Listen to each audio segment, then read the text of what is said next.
Il existe des survivants dont le destin défie toute logique. Des hommes que l'histoire semble avoir choisis pour témoigner de l'impensable. Tsutomu Yamaguchi est l'un d'eux. Il est l'unique personne officiellement reconnue comme ayant survécu aux 2 bombardements atomiques d'Hiroshima et de Nagasaki.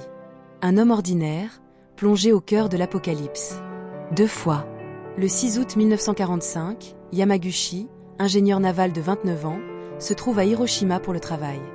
C'est son dernier jour dans la ville, il doit rentrer chez lui à Nagasaki. Le matin est clair, chaud. Alors qu'il marche en direction de la gare, il lève les yeux et voit un flash de lumière blanche. A viewglint. Supernatural. Une fraction de seconde plus tard, un souffle d'une violence inouïe le projette au sol. Le champignon atomique vient de naître au-dessus de la ville. Yamaguchi est blessé, brûlure au visage et au bras, tympan percé. Mais il est vivant. Hiroshima est un enfer. Le sol est en feu.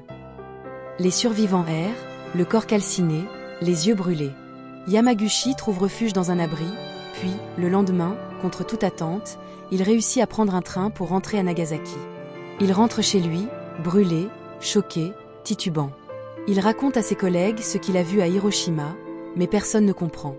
On pense qu'il délire. Une seule bombe aurait pu raser une ville entière? Impossible. Le 9 août 1945, à 11h02, alors qu'il tente de convaincre ses supérieurs du danger, le ciel s'illumine une seconde fois. Une nouvelle explosion, un nouveau champignon. Nagasaki est frappé par la seconde bombe atomique. Et Tsutomu Yamaguchi, une fois encore, est au cœur de l'impact.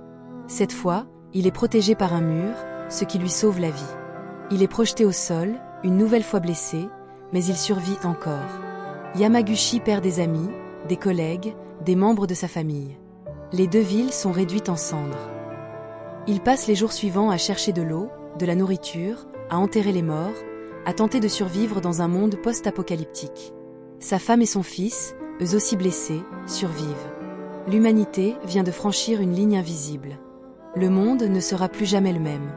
Pendant des décennies, Tsutomu Yamaguchi vit avec les séquelles physiques et psychologiques de cette double exposition. Il voit son corps décliner, les maladies s'accumuler, les souvenirs hanter ses nuits. Mais il choisit de vivre. Il choisit de parler. De témoigner. Il devient un militant pacifiste. Il écrit, il témoigne dans les écoles, il prend la parole devant l'ONU. Sa voix est calme, posée, mais elle porte. Il ne cherche pas à accuser, seulement à faire comprendre.